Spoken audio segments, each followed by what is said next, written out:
This first episode of We Europeans is being released in conjunction with Students for Western Civilization's latest postering campaign, which is a protestation against recent threats to tear down or remove a number of sculptures and other symbols of European Canadian history, culture, and identity.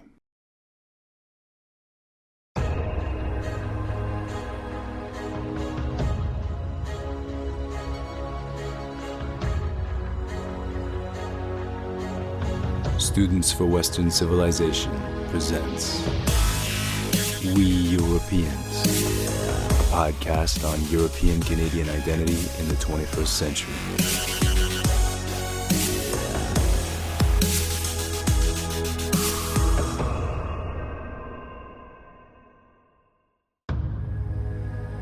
In this episode, we will explore Canada's policy of multiculturalism.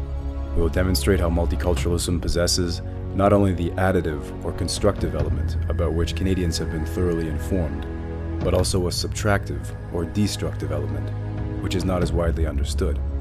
We will argue that this subtractive element is best understood as ethnocide, which is defined as the deliberate destruction of the culture of a people. In order to illustrate this point, we will explore the parallels between the liberal project of multiculturalization and the neo-Marxist project of decolonization. Finally, we will argue that these two projects, although driven by different motives, ultimately arrive at the same result: the destruction of Western civilization.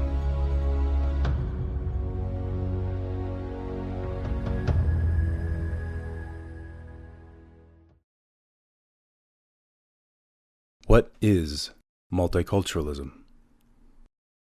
Often the term multiculturalism is used to refer to a situation where multiple cultures live together within the same shared space, such as, for example, in New York or Brazil.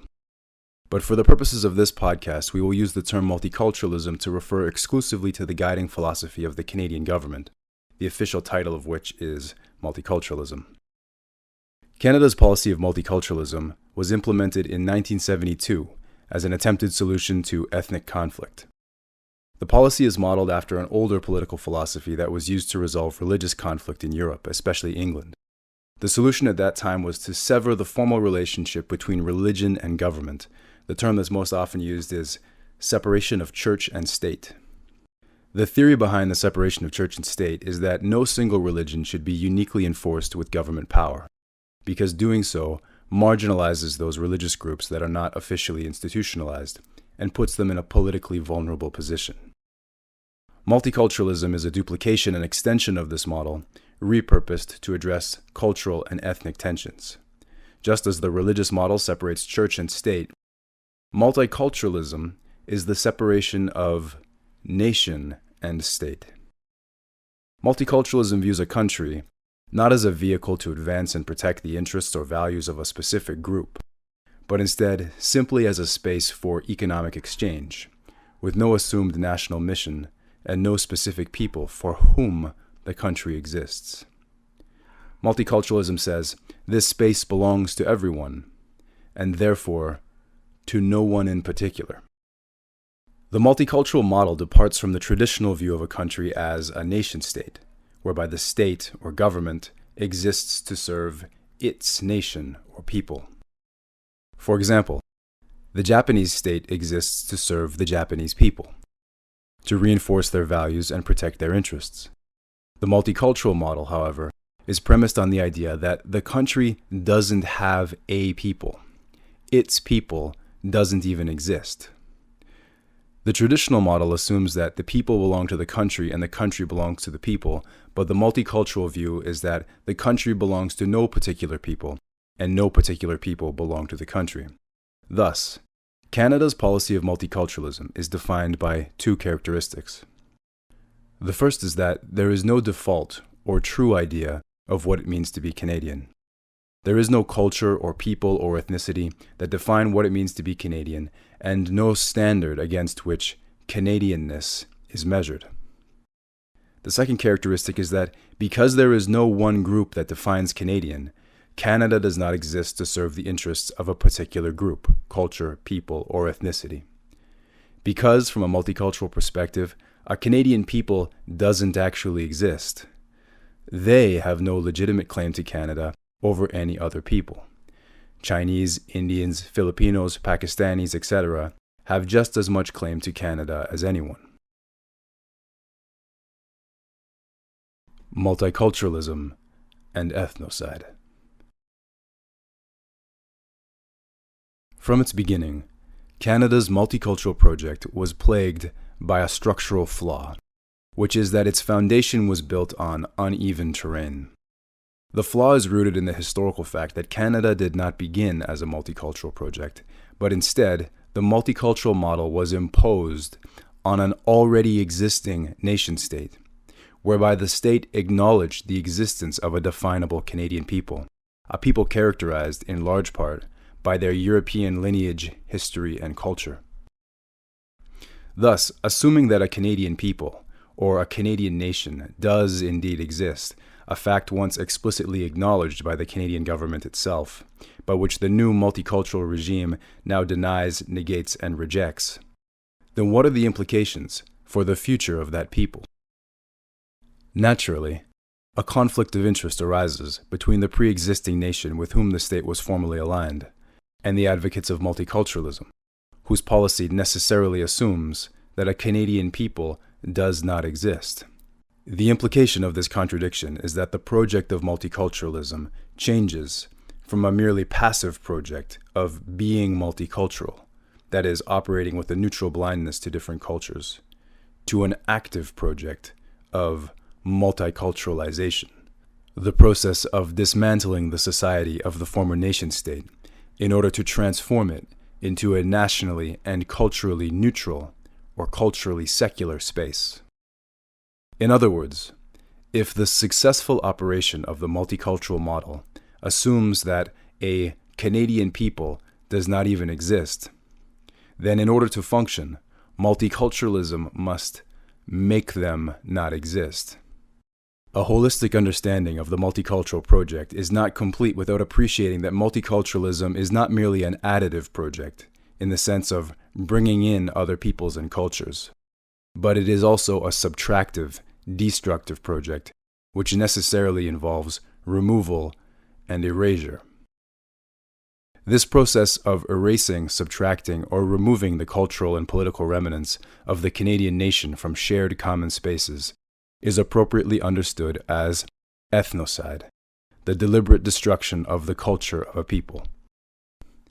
The term ethnocide was coined by Raphael Lemkin, a United Nations lawyer who created the term to refer to a concept of cultural genocide. Types of ethnocide.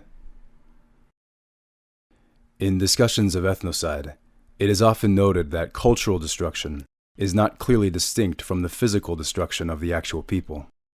Instead, cultural destruction should be understood as one end of the broader continuum of genocide. This becomes clear when we consider the different forms in which ethnocide manifests. On the one end of the continuum is what I would term peripheral ethnocide, and further along the continuum is what I would term structural ethnocide. Peripheral ethnocide involves removing our cultural symbols and erasing our history. Cultural symbols and historical memory are politically significant because they serve as political glue or mortar that unifies a people as a political force. Having cultural symbols around which to unify helps a people to better conceptualize themselves as an entity and unify in defense of that entity. Concrete examples of the peripheral ethnocide of European Canadians include removing European Canadian heroes from public spaces, such as the decision in 2016 to remove Robert Borden from our banknotes and replace him with Viola Desmond. In 2016, the removal of John A. Macdonald's statue from Wilfrid Laurier University. And in 2017, the calls to remove John A. Macdonald's name from public schools. Calls to remove Egerton Ryerson's name and statue from Ryerson University. Removing from Halifax any statues and other references to its founder, Edward Cornwallis. In 2014, the removal of the sculpture of Winston Churchill from its place of prominence in Nathan Phillips Square in Toronto, where it used to stand facing Queen Street, but now stands with its back to the street, tucked into the corner, where it's not even visible to the passing crowds. Another example of ethnocide is the movement to remove the Eurocentric perspectives from our school system, thereby erasing our perspectives on history, the world, and ourselves. Further along the spectrum of ethnocide is structural ethnocide. Structural ethnocide is more political than peripheral ethnocide in that it involves disempowering European Canadians of our ability to assert ourselves in general. Structural ethnocide is the bridging point along the continuum between peripheral erasure to more violent forms of oppression. Concrete examples of structural ethnocide include anti-discrimination laws. Anti-discrimination laws strip Europeans of our classically liberal right to decide what we do with our property and our resources, who we do business with, and who we employ, effectively co-opting our property and giving it to other peoples. Affirmative action and diversity policies. While it is illegal for Europeans to discriminate, it remains legal to discriminate against us. Not only is it legal, but with affirmative action policies whereby the government subsidizes companies that meet diversity quotas, not only is discrimination against Europeans legal, it's encouraged. The political implication of this policy is that the government is actively working to remove Europeans from positions of power and influence, even in private companies. Mass immigration. Immigration policies that reduce our proportionate numbers undermine our democratic autonomy, our powers of self-determination, our ability to elect our leaders and decide on the policies that affect us. Co-opting the Canadian people's resources and institutions. Like a pathological autoimmune disorder, whereby the immune system begins to attack its own cells, the process of multiculturalization co-opts all of the resources of a people, including their government institutions, and uses those resources to destroy the very people who created them. A particularly perverse element of the co-opting phenomenon is in regards to the military and paramilitary forces, such as the police. The Canadian nation has been paying into and working to strengthen these forces under the assumption that they existed to protect them. But now, as enforcers of multiculturalism, those military and paramilitary forces are being used to enforce the laws intended to erase the very people who built them. To be clear, while it is my position that the process of cultural erasure is indeed deliberate, such a position does not necessarily presume on the part of multiculturalizers a hostile or antagonistic sentiment towards the West, white people, or European Canadians. Indeed, my position is that multiculturalism is a genuinely liberal project, motivated by liberal values such as goodwill and a desire for peace and strong economy, and that the ethnocidal expression of multiculturalism is possible in large part because this ethnocidal effect is not fully realized by its good-willed liberal advocates.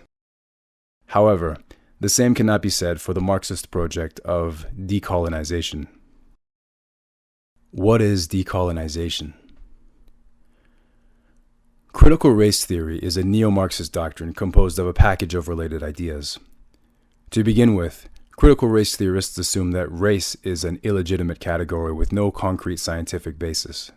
To them, race is a mere illusion created by white people as part of a conspiracy to justify the colonization of the world and to divide the working class. With the invention of race, so the narrative goes, came the invention of racism itself. Critical race theorists define racism very differently than the rest of the English-speaking world. To them, racism is not merely the thoughts, actions, or feelings of individuals.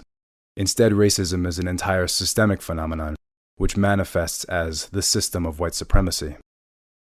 In the eyes of critical race theorists, the assumption of white racial superiority is ingrained and interwoven into the very fabric of all white Western countries. Because white people are raised in a culture built on this assumption of white superiority, according to the critical race theorists, all white people are racists. Furthermore, because the critical race theory understanding is that racism is necessarily rooted in assumptions of white superiority, it is inappropriate to label non-white people as racist, no matter what those non-white people say, do, or feel towards white people, or even other non-white people.